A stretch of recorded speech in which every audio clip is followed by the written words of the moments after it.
A randomized algorithm is an algorithm that employs a degree of randomness as part of its logic. The algorithm typically uses uniformly random bits as an auxiliary input to guide its behavior, in the hope of achieving good performance in the average case over all possible choices of random bits. Formally, the algorithm's performance will be a random variable determined by the random bits, thus either the running time or the output are random variables. One has to distinguish between algorithms that use the random input to reduce the expected running time or memory usage, but always terminate with the correct result in a bounded amount of time, and probabilistic algorithms, which, depending on the random input, have a chance of producing an incorrect result or fail to produce a result either by signaling a failure or failing to terminate. In the second case, random performance and random output, the term algorithm for a procedure is somewhat questionable. In the case of random output, it is no longer formally effective. However, in some cases, probabilistic algorithms are the only practical means of solving a problem. In common practice,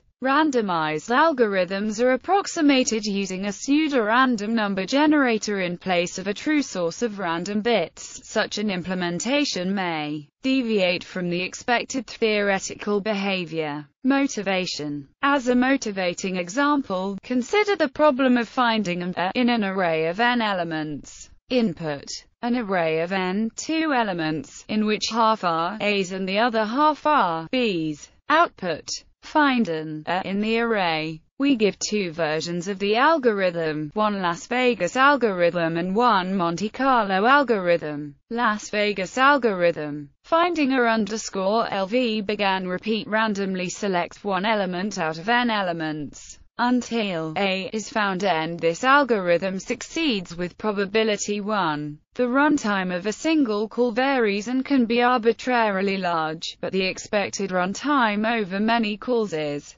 Monte Carlo algorithm. Finding a _MC began I equals 0 repeat randomly select one element out of n elements. I equals I plus 1 until I equals k or A is found end. If A is found, the algorithm succeeds, else the algorithm fails. After k iterations, the probability of finding an A is. This algorithm does not guarantee success, but the runtime is fixed. Over many calls selection is executed in expected 1 chi less than 2 times, therefore the runtime is. Randomized algorithms are particularly useful when faced with a malicious adversary or attacker who deliberately tries to feed a bad input to the algorithm, such as in the prisoner's dilemma. It is for this reason that randomness is ubiquitous in cryptography. In cryptographic applications, pseudo-random numbers cannot be used, since the adversary can predict them, making the algorithm effectively deterministic. Therefore, either a source of truly random numbers or a cryptographically secure pseudo-random number generator is required.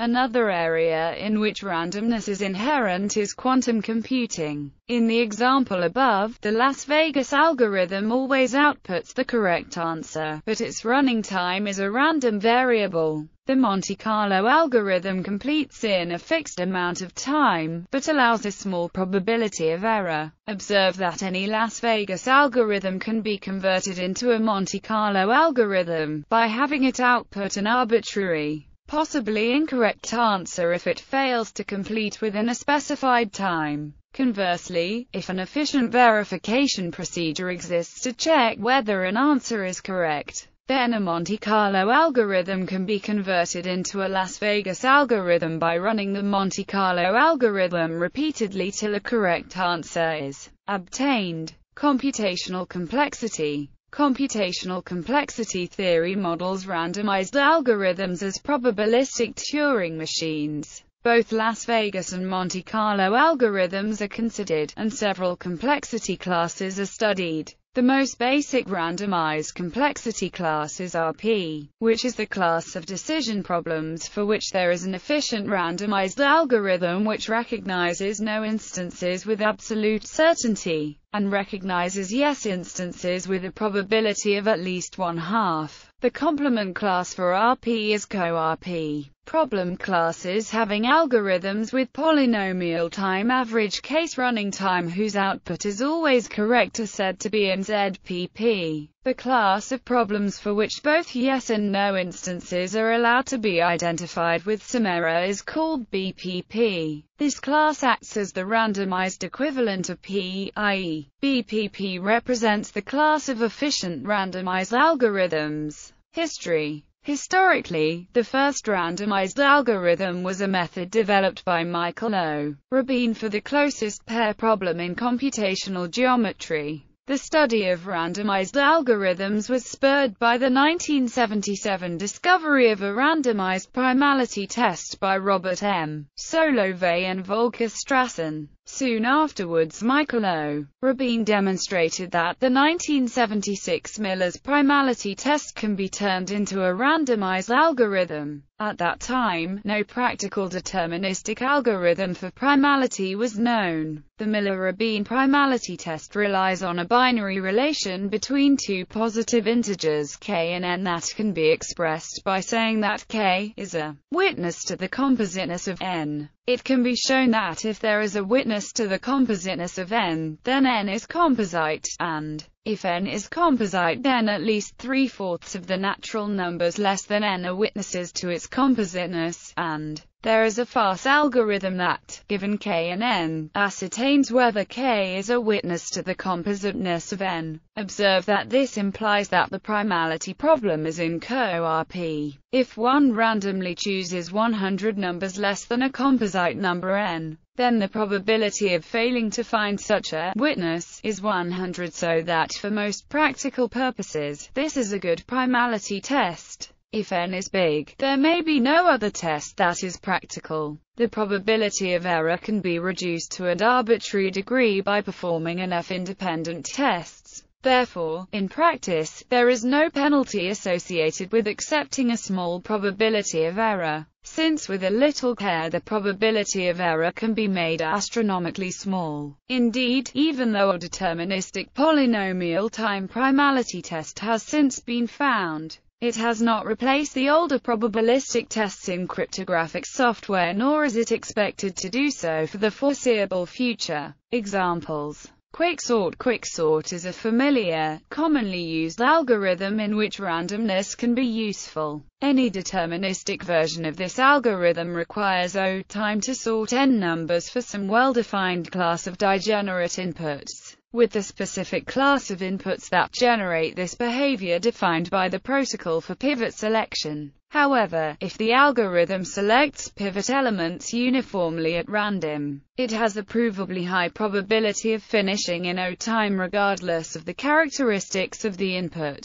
Randomized incremental constructions in geometry. In computational geometry, a standard technique to build a structure like a convex hull or delineate triangulation is to randomly permute the input points and then insert them, one by one, into the existing structure. The randomization ensures that the expected number of changes to the structure caused by an insertion is small, and so the expected running time of the algorithm can be upper bounded. This technique is known as randomized incremental construction. Verifying matrix multiplication. Input: matrix A room times P, BRP times N, and C room times N. Output: true if C equals AB, false if C AB. We give a Monte Carlo algorithm to solve the problem. Begin I equals 1, repeat choose R equals 0, 1, N at random. Compute CR and A if CRA return false, end if I equals I plus 1 until I equals K return true, end. The running time of the algorithm is. Theorem: the algorithm is correct with probability at least. We will prove that if then. If by definition we have, without loss of generality, we assume that On the other hand, if, then the first entry of is 0, that is since we can solve for, if we fix all except, the equality holds for at most one of the two choices for. Therefore, we run the loop for k times. If the algorithm is always correct, if the probability of getting the correct answer is at least min-cut input, a graph G output, a cut partitioning the vertices into L and R, with the minimum number of edges between L and R. Recall that the contraction of two nodes, U and V, in a graph yields a new node U, with edges that are the union of the edges incident on either U or V, except from any edge connecting U and V. Figure 1 gives an example of contraction of vertex A and B. After contraction, the resulting graph may have parallel edges, but contains no self-loops. Karga's basic algorithm began I equals 1 repeat take a random edge E and G, replace U and V with the contraction U, until only two nodes remain, obtain the corresponding cut. Result I equals I plus 1 until I equals M, output the minimum cut among C1, C2, Cm. End in each execution of the outer loop. The algorithm repeats the inner loop until only two nodes remain. The corresponding cut is obtained. The runtime of one execution is, and n denotes the number of vertices. After m times executions of the outer loop, we output the minimum cut among all the results. The figure 2 gives an example of one execution of the algorithm. After execution, we get a cut of size 3. Lemma 1. Let k be the min-cut size, and let c equals E1, E2, ek be the min-cut. If, during iteration I, no edge EC is selected for contraction, then Ci equals C. Proof. If G is not connected, then G can be partitioned into L and R without any edge between them, so the min-cut in a disconnected graph is 0. Now, assume G is connected. Let V equals LR be the partition of E induced by C. C equals U, V, E, UL, VR. Consider an edge, U, V, of C. Initially, U, V are distinct vertices. As long as we pick in edge FE, U and V do not get merged. Thus, at the end of the algorithm, we have two compound nodes covering the entire graph. One consisting of the vertices of L and the other consisting of the vertices of R. As in figure 2, the size of min-cut is 1, and C equals. If we don't select for contraction, we can get the min-cut. Lemma 2. If G is a multigraph with p vertices and whose min-cut has size k, then G has at least pk, two edges. Proof. Because the min-cut is k, every vertex V must satisfy degree k. Therefore, the sum of the degree is at least pk. But it is well known that the sum of vertex degrees equals 2, e. The lemma follows. Analysis of algorithm. The probability that the algorithm succeeds is 1 minus the probability that all attempts fail. By independence, the probability that all attempts fail is by lemma 1. The probability that Ci equals C is the probability that no edge of C is selected during iteration I. Consider the inner loop and let Gj denote the graph after j edge contractions, where j, 0, 1, n-3. Gj has n-j vertices. We use the chain rule of conditional possibilities.